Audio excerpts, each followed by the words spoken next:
Y es verdad que a veces la verdad puede ofender.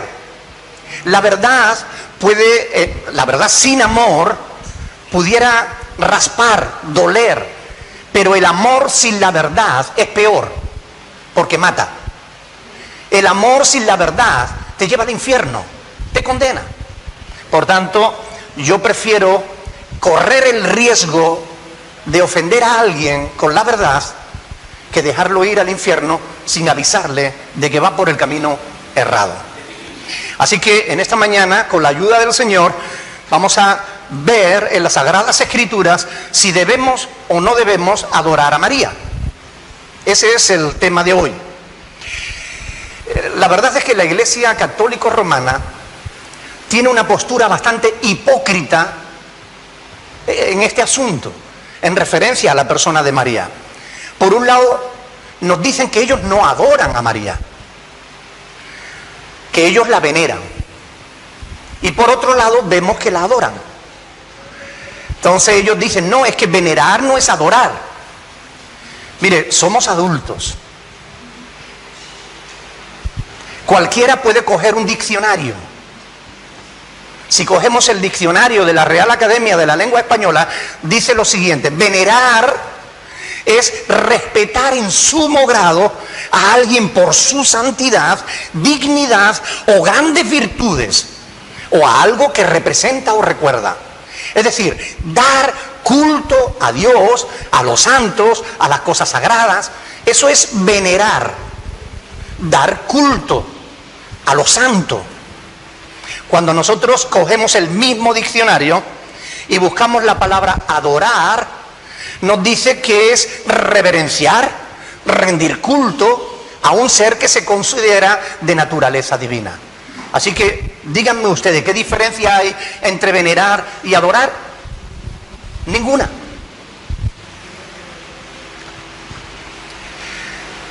Adorar es rendir culto, y la secta católico-romana le rinde culto a María. Y no solamente le rinde culto, sino que lo promueve como la meta última de la Iglesia. Los papas, conforme va pasando el tiempo, se van volviendo menos cristianos y más marianos. Para que vean la hipocresía que se gastan dentro de la secta católica, les voy a leer una porción, unas palabras de Monseñor José Antonio Eguren en la Navidad. Es un arzobispo de Perú, en la Navidad del 2007. Él decía sobre la Navidad, sobre el tiempo de Adviento, él decía: resulta así que este periodo, como han observado los especialistas en liturgia, puede ser considerado como un tiempo particularmente apto para rendir culto a la Madre del Señor. Orientación que confirmamos y deseamos ver acogida y seguida en todas partes. Por todo ello, durante el Adviento, es decir, la Navidad, es oportuno colocar en un lugar destacado de la Iglesia una bonita imagen de Santa María que, de ser posible, presente su aspecto maternal y sobre todo impulsar el culto mariano. Miren, díganme ustedes si eso no es adorar a María, si eso no es rendir culto a María y proponer o propagar el culto a María. ¿Eso es así? Nos dicen que no, pero nosotros sabemos que es verdad. Así que queda claramente demostrado que la Iglesia Católica promueve el culto a María. Y nosotros los pastores tenemos el deber, la obligación, no de predicar sermones que hagan sentir bien a la gente. Tenemos la obligación de presentar la verdad, les caiga bien o les caiga mal. Porque es la verdad lo que tenemos que predicar. Hemos sido llamados para eso. No para contentar a la gente ni adormecer su conciencia para que se sientan tranquilos y a gustos aún estando en el pecado. Para eso no hemos sido llamados los pastores. Hemos sido llamados para enseñar la verdad, y la verdad la tenemos en la palabra de Dios. La verdad es que María no debe ser adorada, porque no es Dios. Cuando nosotros vamos a las Escrituras y vemos que Satanás estaba tentando al Señor en el desierto, Satanás le mostró todos los reinos de este mundo y le dijo: todo esto te daré si postrado me adorares. Y Jesús le dijo: escrito está, a la Virgen María hay que adorar. ¿Dijo eso? No. Al Señor tu Dios adorarás y a Él solo servirás. Esa es la verdad. No somos llamados a adorar a María. No somos llamados a idolatrar a ningún ser humano, excepto solamente a uno, Jesús. Porque Él no solamente era humano, era también Dios. Pero María no es diosa. Y esto lo tenemos que tener bien claro. ¿Cuántos han visto alguna vez una imagen de la Virgen? Yo creo que todos, ¿no? ¿Y han visto a alguien arrodillado delante de esa Virgen?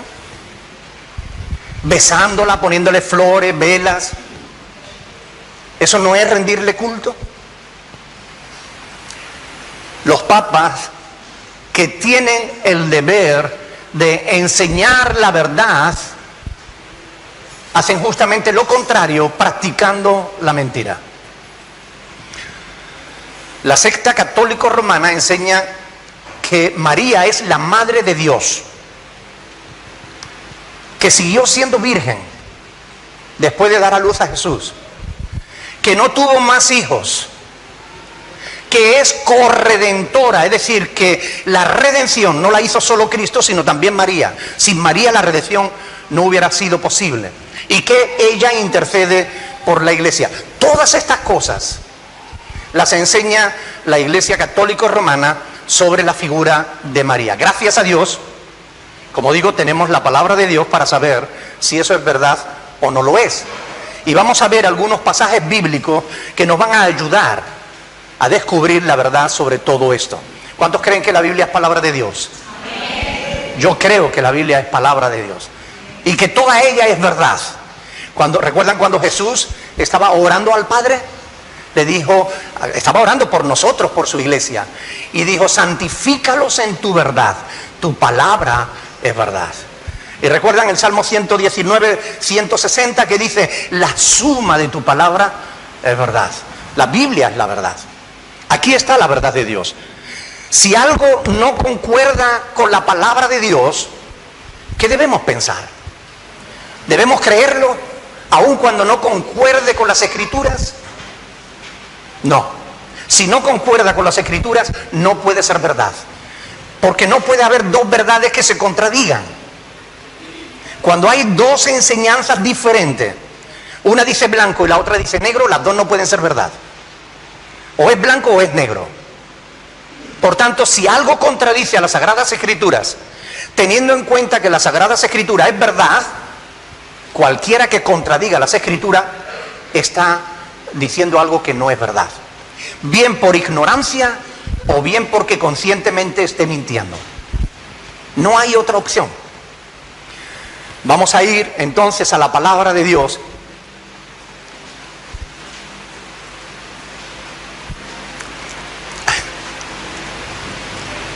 Cuando estaba preparando este sermón, yo recordaba algunos nombres de vírgenes, ¿no? Ustedes saben que hay 2.850 nombres registrados en el Vaticano. 2.850 nombres que se corresponden a 2.850 imágenes que representan la figura de María. 2.850 nombres. Algunos son normales que todos conocemos, del Carmen, de la Virgen de las Mercedes, la Virgen de la Candelaria, ¿no? Hay otros muy curiosos y que dicen, bueno, del Rosario, por ejemplo, la patrona de la isla, ¿no? Del Rosario, de Loreto, la purificación, de las angustias, de los dolores, de los desamparados, del socorro, del perpetuo socorro, de la consolación, de la esperanza, de los milagros, de la calidad, de la caridad, de las lágrimas, del Calvario, de la luz, escuchen bien, del alba, del valle, de las montañas, de las nieves, del camino, del pino, del rocío, de la peña.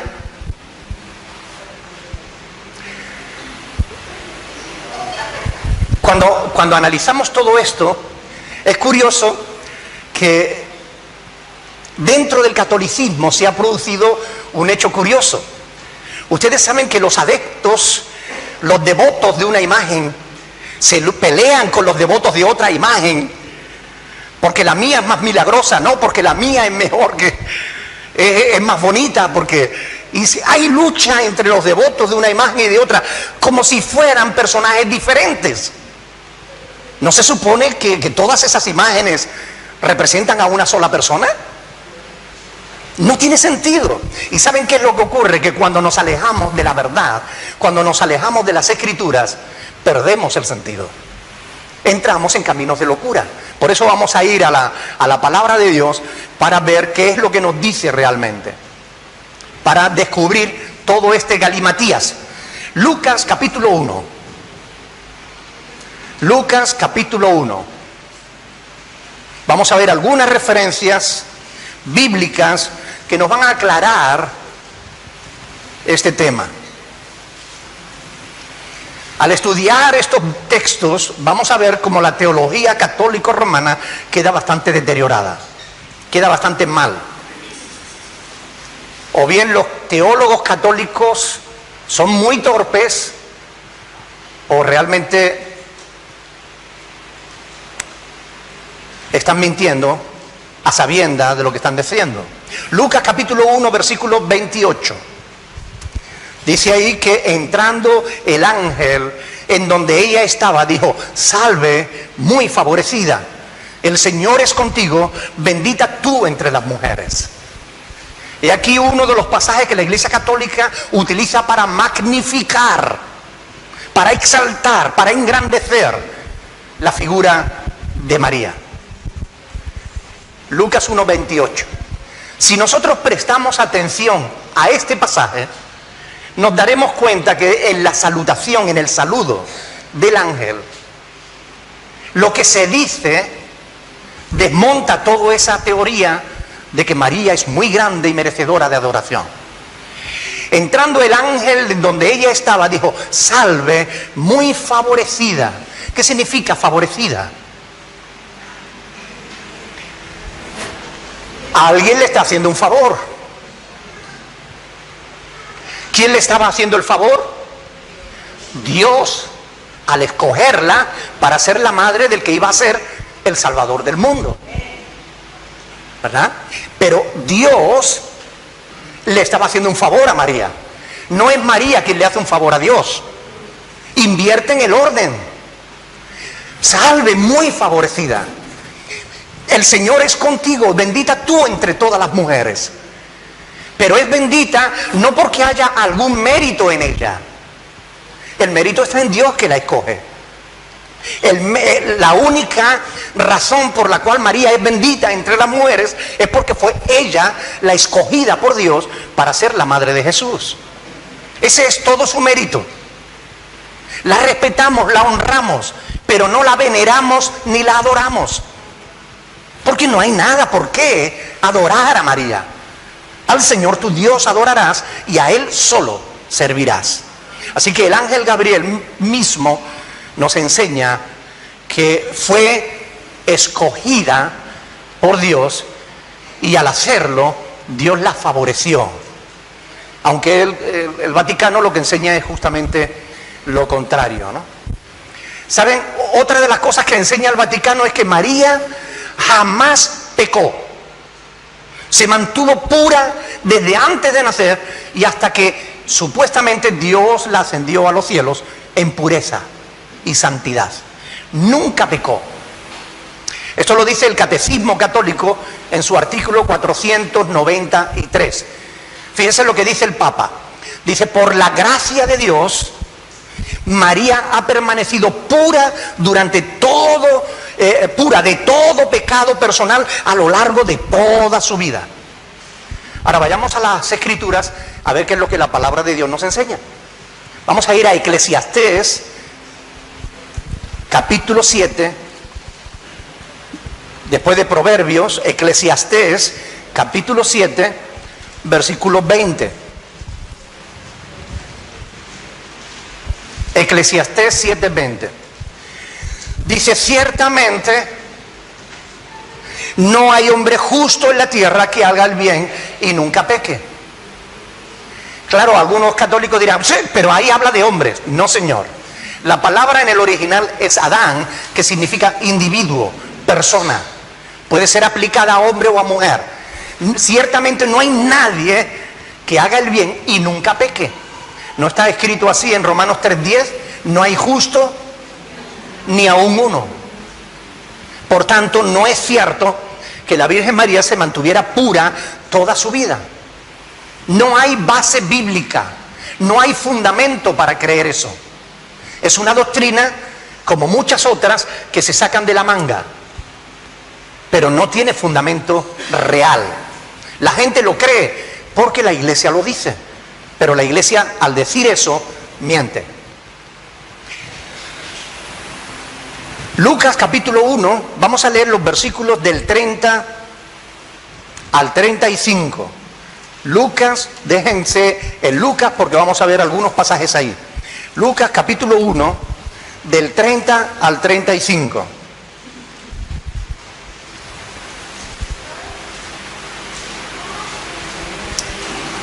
Qué curioso que en casi todas las casas hay una Biblia.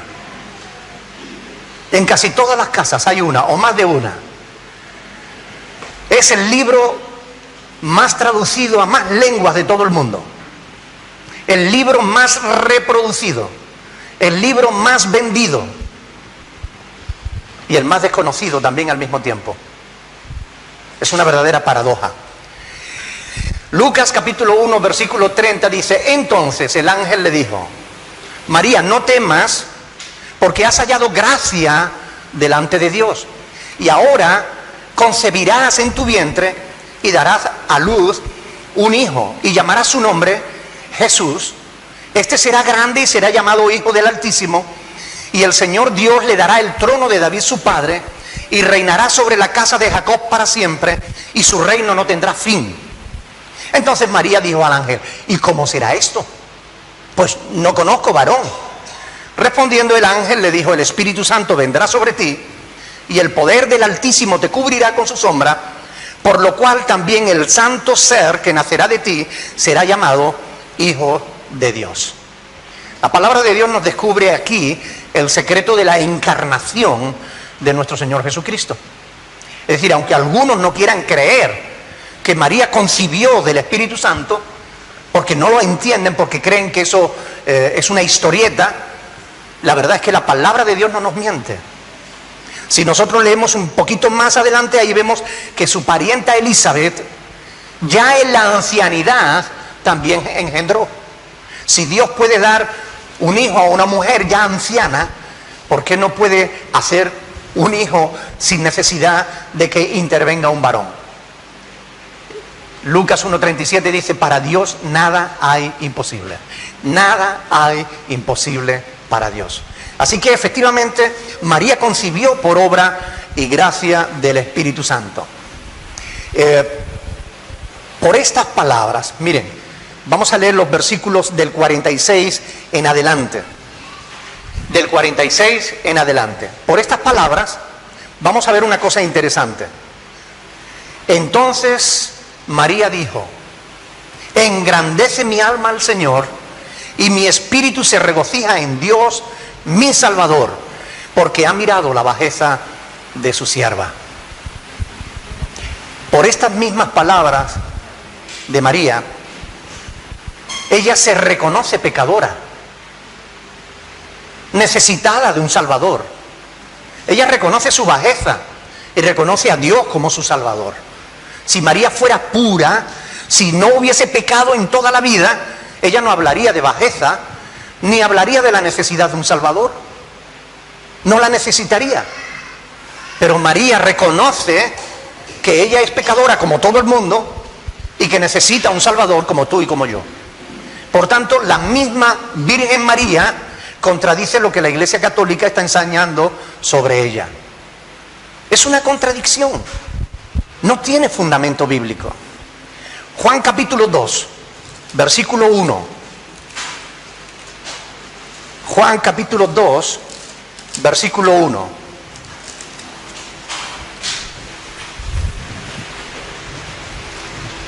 Dice la palabra del Señor ahí: al tercer día se hicieron unas bodas en Caná de Galilea. ¿Y estaba allí quién? La madre de Jesús. María es la madre de Jesús. Eso es lo que nos enseña la palabra de Dios. María es la madre de Jesús. No hay ni un solo versículo en toda la Biblia que diga que María es la madre de Dios. Porque además no tiene lógica. Es un error de lógica y teológica.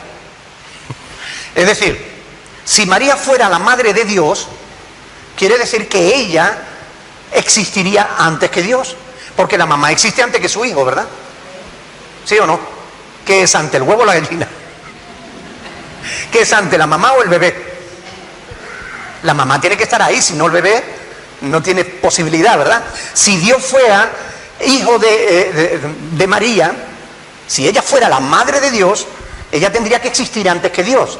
¿Qué dice la Biblia en Génesis 1:1? En el principio María engendró a Dios. ¿Dice eso? No. En el principio creó Dios los cielos y la tierra. Es decir, no había nada, solo Dios. María no estaba allí. Cuando Dios dice, hagamos al hombre a nuestra imagen y semejanza, ¿qué estaba hablando con María la Virgen? No, ella todavía no había nacido. ¿Ustedes entienden lo absurdo que resulta pensar que María pueda ser la madre de Dios? O sea, con todos nuestros respetos para los católicos, les respetamos a ellos como personas, pero no podemos respetar lo que enseñan. Son tonterías. Van en contra de la palabra de Dios. Y ya es hora de que digamos la verdad. Es hora. Mateo capítulo 1, versículo 25. Mateo capítulo 1, versículo 25. Ahí se nos está hablando de María. Vamos a leer el 24 para que tengamos aquello del contexto. 24 y 25. Dice, despertando José del sueño, hizo como el ángel del Señor le había mandado y recibió a su mujer. Pero no la conoció hasta que dio a luz a su hijo primogénito y le puso por nombre Jesús. Mire, esta palabra de que no la conoció hasta que, quiere decir que no mantuvo relaciones sexuales con ella hasta que dio a luz a su hijo primogénito. Dos cosas. Hasta que indica que después del que, sí lo hizo. ¿Ok? No dijo, y no la conoció jamás. No dice eso. No la conoció hasta que dio a luz a su hijo primogénito. ¿Y sabe lo que significa primogénito? El primero de una especie, el primero de unos genes. El primogénito es el primero de una familia. Quiere decir que detrás de él vienen otros. Y realmente la palabra de Dios nos enseña que María tuvo otros hijos. Aunque la Iglesia Católica no lo cree y dice, no, es que no se refiere a María, es a otra María. Bueno, vamos a ir a Mateo capítulo 13. Mateo capítulo 13, versículos 55 y 56.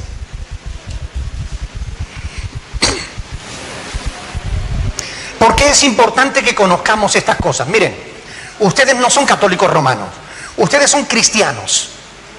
Pero yo quiero que sigan siendo cristianos, no quiero que se me vuelvan marianos. Por eso ustedes tienen que conocer estas cosas, para que perseveren en la verdad. Mateo capítulo 13 del 55 al 56. ¿No es este el hijo del carpintero? ¿No se llama su madre María? ¿Y sus hermanos Jacobo, José, Simón y Judas? ¿No están todas sus hermanas con nosotros? ¿De dónde pues tiene estas cosas? Es decir, la palabra de Dios nos enseña que María tuvo, además de Jesús, ahí dice a Jacobo, a José, a Simón, a Judas y a sus hermanas. Ustedes saben que en la Biblia las hermanas no aparecen por nombre, pero podían ser más de una, por lo menos más de una. Así que María fue bastante prolífica porque tuvo muchos más hijos, y en este caso de José. Los pseudoteólogos, porque de verdad que hay cosas que llaman la atención, dicen que no eran hermanos de Jesús, sino que ahí se refiere a parientes cercanos, a hijos de otra María. Cuando les enfrentamos al texto mismo y a lo que el texto dice, entonces salen diciendo que se refiere a parientes. Y citan el caso de Génesis 13:8, donde Abraham le dice a Lot, que era su sobrino, le dice: no haya altercado entre nosotros dos, ni entre mis pastores y tus pastores, porque somos hermanos. Y todos sabemos que Abraham y Lot no eran hermanos, eran tío y sobrino. Ahora, ¿por qué sabemos que eran tío y sobrino? Porque estudiamos el contexto. Y al estudiar el contexto de un texto, llegamos a entenderlo. Si tomamos el texto solo, fuera de contexto, podríamos decir que Abraham y Lot eran hermanos, pero sabemos que no lo eran. Ahora, ¿por qué sabemos que cuando aquí habla de Jesús y de sus hermanos, sí eran hermanos? ¿Por qué lo sabemos? Porque estudiamos el contexto. Y es estudiando el contexto que nosotros podemos llegar a la verdad. Fíjense aquí en el versículo, vamos a leer capítulo 12 de Mateo, versículo del 46 al 50. Mateo capítulo 12, del 46 al 50. Dice: mientras él aún hablaba a la gente, he aquí su madre y sus hermanos estaban fuera y le querían hablar. Y dijo uno: he aquí tu madre y tus hermanos están fuera y te quieren hablar. Y respondiendo él, al que le decía esto, dijo: ¿y quién es mi madre?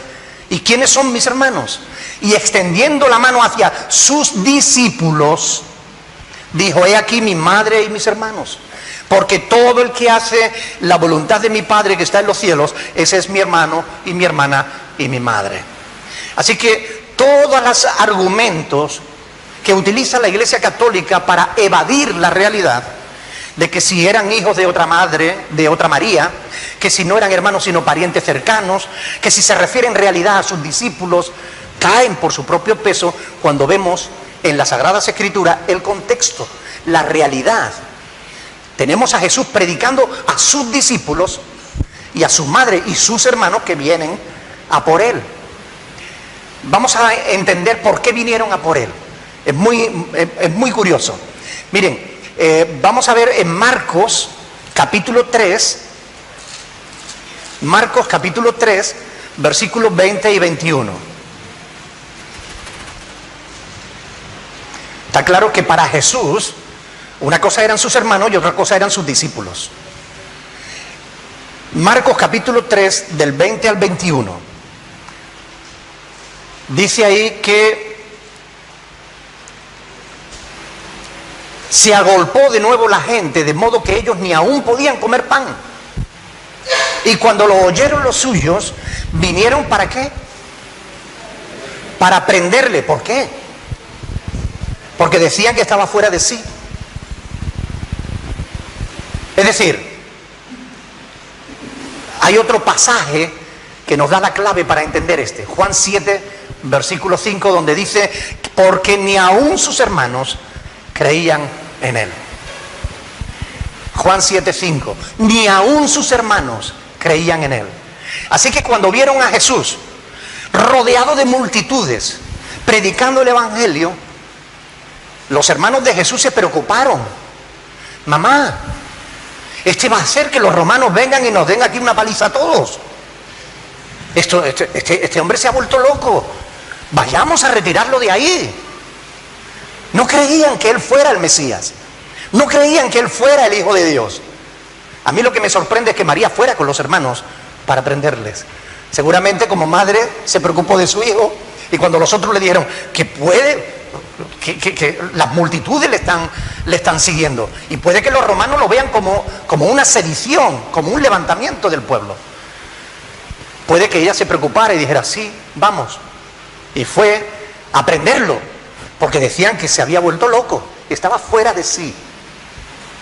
Gracias a Dios, por el contexto de las Escrituras, sabemos que al menos después de su resurrección, al menos 2 de sus hermanos se convirtieron al Evangelio. Tenemos epístolas de ellos en la Biblia. Santiago era ese Jacobo, Jacobo y Santiago es el mismo nombre, en griego y en hebreo. Jacobo en hebreo, Santiago en griego. Santiago y Judas. Cuando tú lees en la epístola a Santiago, cuando lees la epístola de Judas, estás leyendo las cartas que los hermanos de Jesús escribieron.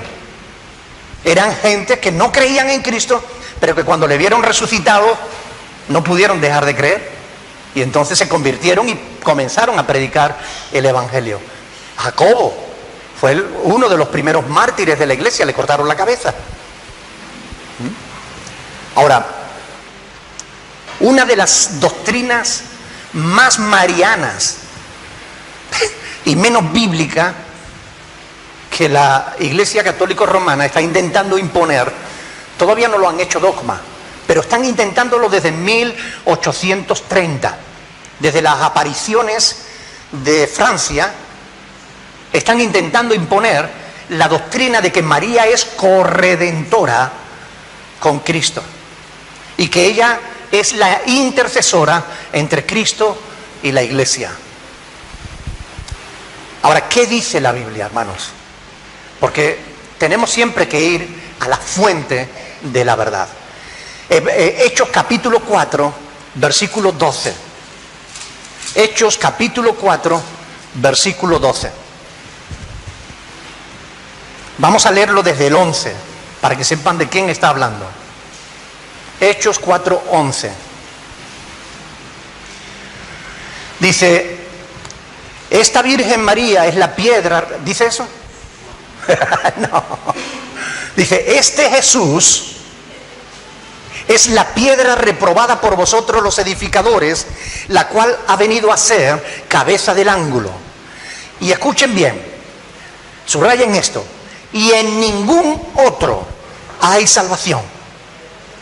Porque no hay otro nombre bajo el cielo dado a los hombres en quien podamos ser salvos. Solamente en Cristo. No somos salvos en María, ni a través de María. No, tú no tienes que creer en María para salvarte. Tienes que creer en Jesús. Jesús es el Hijo de Dios. Él es el Salvador del mundo.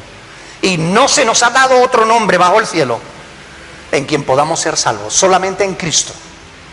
Esto es tan claro, es tan sencillo que hasta los niños lo entienden. ¿Quién es el Salvador? Jesús. No hay más. María no es salvadora, ni cosalvadora, que significa que salva junto con Cristo. No, señor. Ni la iglesia tampoco. No es la iglesia la que salva, es Cristo el que salva. Primera de Timoteo, capítulo 2, versículos 5 y 6. Primera de Timoteo, capítulo 2, del 5 al 6.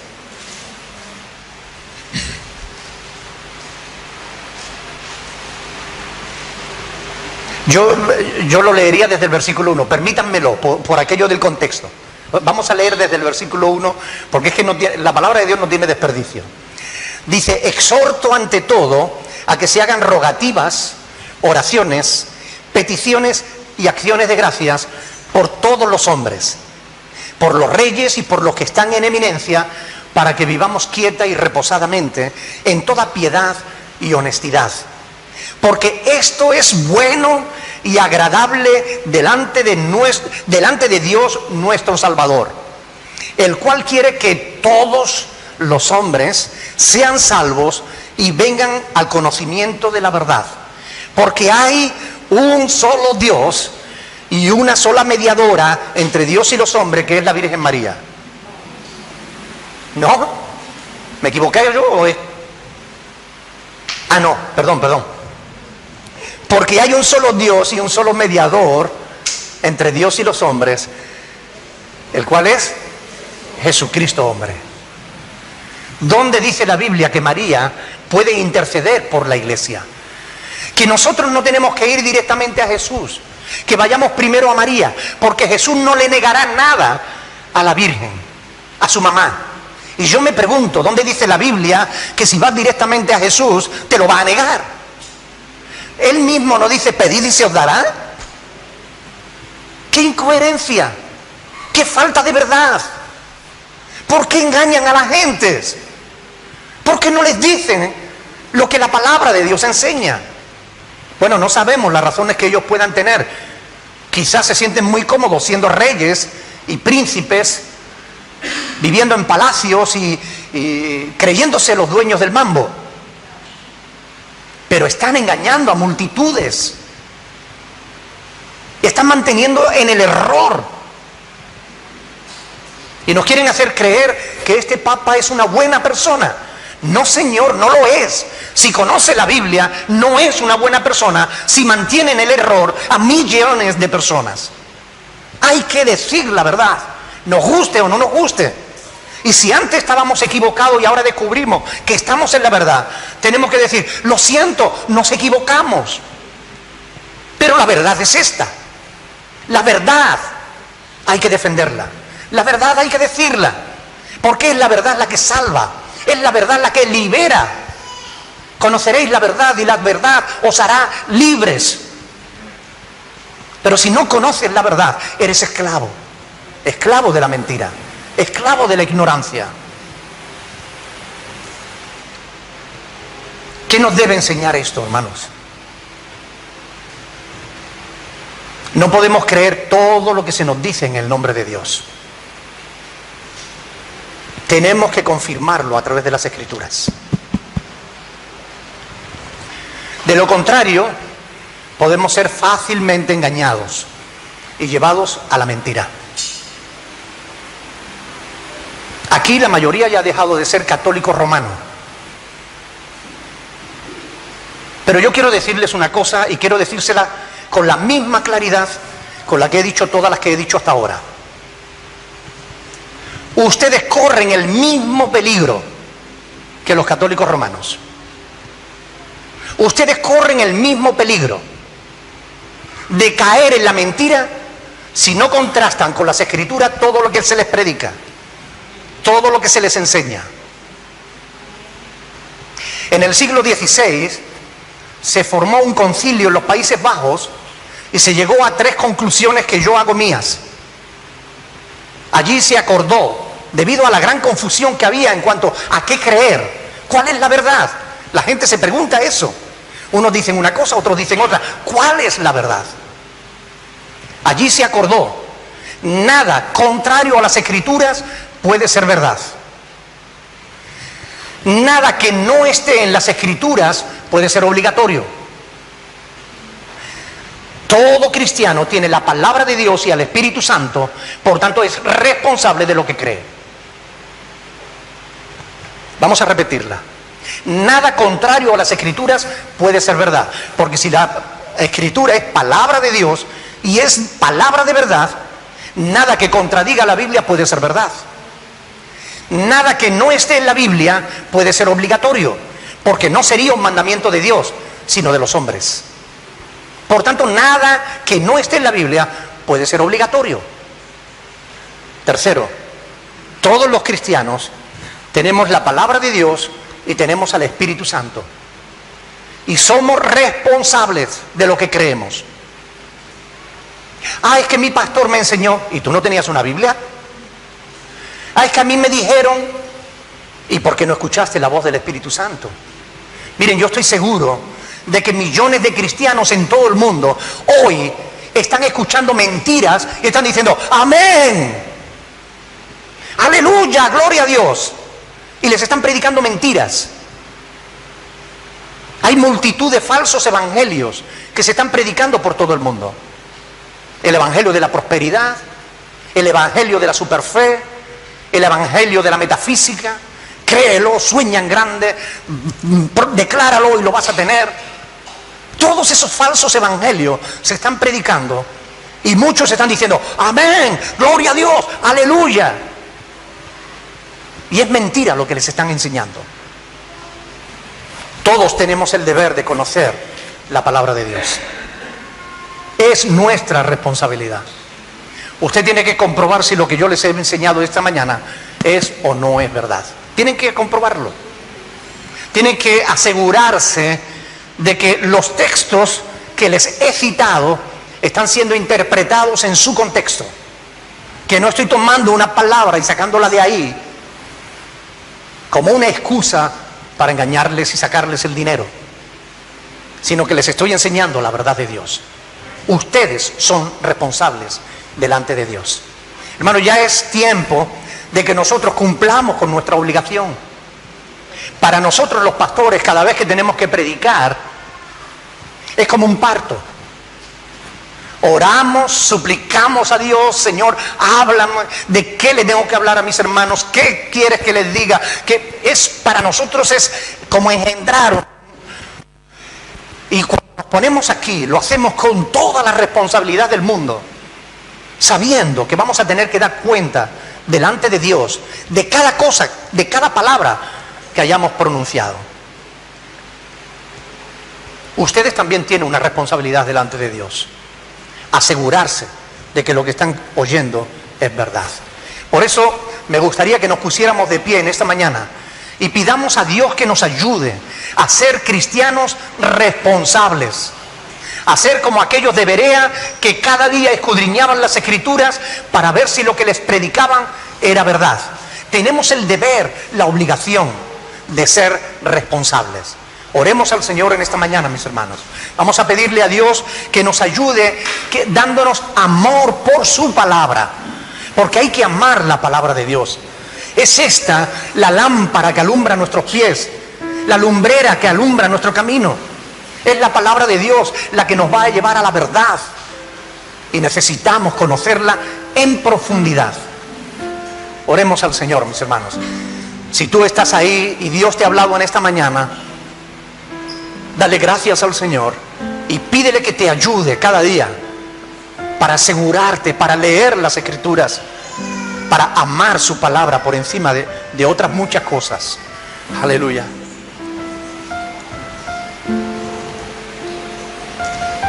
Bendito sea tu nombre, Señor Dios del cielo.